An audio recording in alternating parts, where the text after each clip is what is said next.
En matière de comeback en NBA, on évoque essentiellement Michael Jordan, sorti 2 fois de sa retraite en 1995 et 2001. Mais entre ces 2 dates, une autre légende s'était retirée des parquets pour mieux revenir ensuite, Magic Johnson. Comme souvent dans ce podcast, vous allez voir que Michael Jordan n'est jamais très loin lorsqu'il s'agit de raconter une histoire incroyable. Le retour de Magic Johnson en NBA, c'est ce qu'on vous raconte dans cet épisode d'Histoire de basket.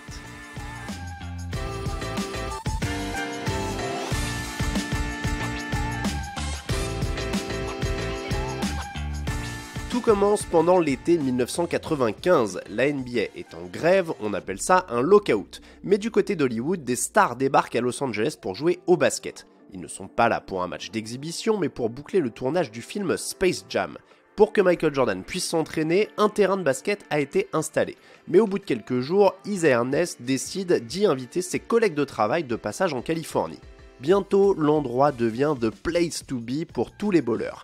Reggie Miller, Charles Barkley, Jerry Stackhouse, Grant Hill, Dennis Rodman, tous rejoignent MJ le soir entre les projecteurs éteints pour jouer des petits matchs entre potes, les coups, la compétitivité et le trash talking en plus. À quelques dizaines de kilomètres de là, dans sa villa de Beverly Hills, Magic Johnson ne tient plus en place. Cela fait des semaines qu'il ne pense qu'à les rejoindre. Un soir de septembre, apprenant que le tournage de Space Jam touche à sa fin, Magic cède enfin. Il enfile une paire de baskets, saute dans sa limousine et fonce rallier les vedettes de la Grande Ligue sous le regard halluciné des producteurs de Warner Bros qui n'avaient pas prévu pareil rassemblement. Magic Johnson a alors 36 printemps. Cela fait près de 4 ans qu'il n'a plus joué en NBA, mais Dennis Rodman, qui défend sur lui ce soir-là, est bluffé par sa puissance et l'aisance que dégage le jeune retraité. Puis il y a ce sourire dévastateur qui a transformé la NBA au début des années 80, ce sourire qui a fait de lui le chouchou du public. Mais Michael Jordan n'est pas dupe, Magic n'a pas seulement gardé son sourire, il a aussi conservé ses réflexes de passeur, son amour pour le jeu et sa soif de compétition.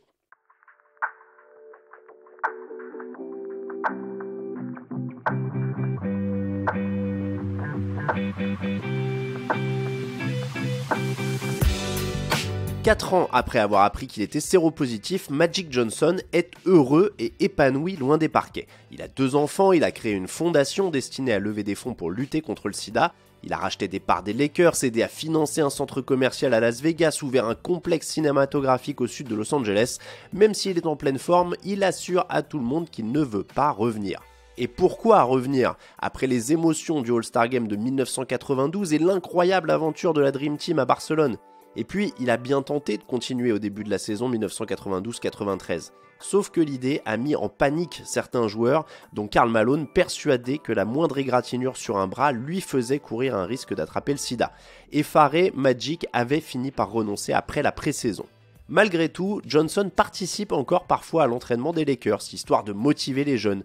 Depuis sa retraite et grâce à une hygiène de vie impeccable pour lutter contre la maladie, il a même pris 15 kilos de muscles. Fin 1995, Del Harris, le coach, finit par se décider.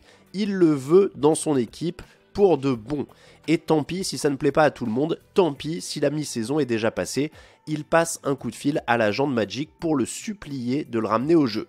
Il appelle aussi le vice-président Jerry West, le GM Mitch Kupchak, la star Cédric Ceballos, les leaders Eddie Jones et Nick Van Exel, et il leur demande de participer à sa campagne. Tous contactent le potentiel sauveur avec un seul message: reviens. D'abord, le businessman Magic continue de penser et d'assurer qu'il est très bien là où il est. Mais à force d'imaginer un retour, il hésite. Et à force d'hésiter, il réalise qu'il se ment à lui-même. Évidemment qu'il veut le faire, son grand retour. Dans le bureau du médecin des Lakers, Magic Johnson vient de céder ses parts dans la franchise.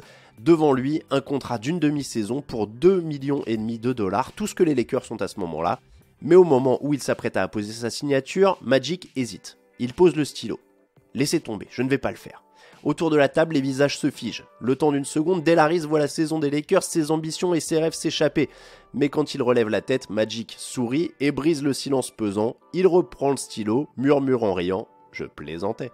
Le 29 janvier 1996, alors que les Bulls de Jordan, Pippen et Rodman enchaînent les victoires, les Lakers officialisent le recrutement le plus improbable de l'histoire de la franchise.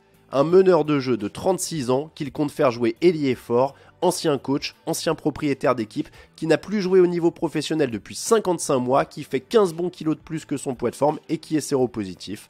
Son retour est programmé le 30 janvier 1996 contre les Golden State Warriors.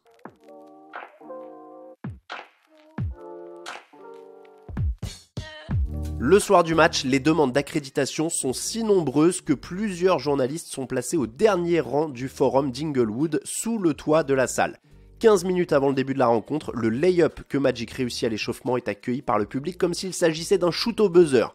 Magic Johnson débute la rencontre sur le banc, mais après moins de 2 minutes 30 de jeu, l'intérieur Elden Campbell commet sa deuxième faute. L'ex-MVP arrache son haut de survêtement, se lève, imité d'un même élan par 17 000 personnes. And now, the crowd on their feet.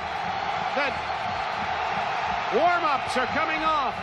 And Magic Johnson returns to the NBA after the free throws. How'd you like to be taking those free throws? Crowd on their feet. Savor the moment.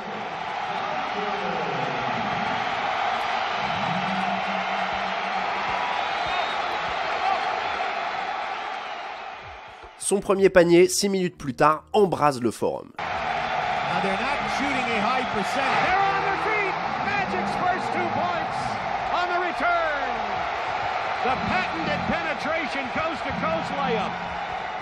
Sa sublime feinte de passe dans laquelle plonge Latrell Sprewell juste avant la pause achève d'émerveiller les fans de Los Angeles et d'ailleurs. Ce soir-là, dans l'ambiance électrique d'un forum émerveillé, l'énergie de Magic est contagieuse. Les Lakers distribuent 44 passes décisives, du jamais vu depuis 1986.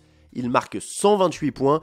Pour 2 rebonds, le héros du soir manque même de célébrer son comeback par un triple-double. Sa fiche finale, 19 points, 8 rebonds et 10 passes. Le triple-double, il arrivera finalement 2 semaines plus tard avec 15 points, 10 rebonds et 13 passes contre Atlanta. Magic joue à l'économie, il semble rentabiliser au maximum le moindre effort, court moins vite et il est franchement largué en défense. Mais il y a des choses intangibles, l'instinct du meneur, le leadership, la tête haute, les passes fulgurantes dans des angles impossibles et le sourire, toujours le sourire. Magic était bien de retour.